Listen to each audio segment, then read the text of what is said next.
સ્થાનિક સ્વરાજ્યની ચૂંટણી જાહેર થઈ અને આમ આદમી પાર્ટીમાંથી પક્ષ પલટો કરી અને ભાજપમાં આવ્યા રાજુ કરપડા.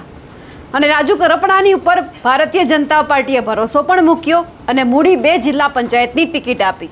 પરંતુ ક્યાંક સમાચાર એવા હતા કે ક્યાંક તે હારી ન જાય, કારણ કે અહીંયા કોંગ્રેસનો દબદબો હતો. ગેનીબેન ઠાકોરે પણ ખૂબ મહેનત કરી, પરંતુ ભારતીય જનતા પાર્ટીએ જેમના ઉપર ભરોસો મૂક્યો હતો અને ખાસ કરીને ખેડૂતોએ જેમના ઉપર ભરોસો રાખ્યો એ રાજુ કરપડાની જીત થઈ છે. નમસ્કાર, આપ જોઈ રહ્યા છો નિર્ભય ન્યૂઝ અને હું છું આપની સાથે રિધિ. બોટાદ કડધાકાંડ થયો ને એ પછી રાજુ કરપડા જેલમાં ગયા અને જેલમાંથી બહાર આવતાની સાથે જ થોડા સમયની અંદર તેમણે આમ આદમી પાર્ટીમાંથી રાજીનામું આપી દીધું અને સીધી જ અટકળો શરૂ થઈ કે હવે રાજુ કરપડા ક્યાં જશે. તો રાજુ કરપડાએ સીધી જ વાત કરી દીધી કે મારા ખેડૂતો જો મને કહેશે તો હું સત્તા પક્ષની સાથે જોડાઈશ અને મારે તો મારા ખેડૂતોના કામ કરવાના છે. અને પછી ક્યાં ખેડૂતોએ પરવાનગી પણ આપી દીધી અને તેઓ ભારતીય જનતા પાર્ટીમાં જોડાઈ ગયા.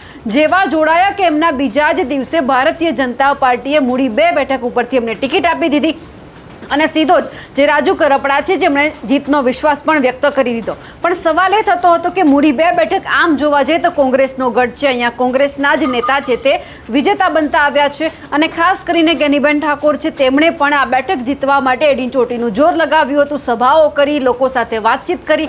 તેમ છતાં અહીંયા ભારતીય જનતા પાર્ટીએ ક્યાંક જે વિશ્વાસ મૂક્યો હતો રાજુ કરપડા ઉપર અને ખાસ કરીને ખેડૂતોને એવું લાગ્યું કે અમારા નેતા ઊભા છે, અમારે એમને જીતાડવા જોઈએ, અમે કોઈ સમાજમાં ન પડી અને અમે મારા નેતાને જીતાડી દઈએ. અને બન્યું પણ એવું કે રાજુ કરપડાને તમામ લોકોએ જીતાડી દીધા. લગભગ 2600 જેટલા મતથી રાજુ કરપડા છે મૂડી 2 બેઠક ઉપર જીત્યા છે. હવે જોવાનું છે કે જ્યારે બધું જ ભેગું થશે ક્યાંક એમને પ્રમુખ બનાવવામાં આવશે ખરા.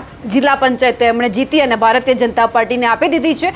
અને ખાસ કરીને સવાલ એ પણ થતો હતો કે રાજુ કરપડા જો હાર્યા હોત તો પછી તેમનું શું થાત? ક્યાંક એક જગ્યા ઉપર એમને મૂકી દેવામાં આવત, કોરાણે બેસાડી દેવામાં આવત. પણ ના, અહીંયા ના થયું અને એ પણ એમણે સમજાવી દીધું છે કે મારો દબદબો આજે પણ સુરેન્દ્રનગર જિલ્લાની અંદર મૂડીમાં અને ખાસ કરીને ખેડૂતોમાં છે.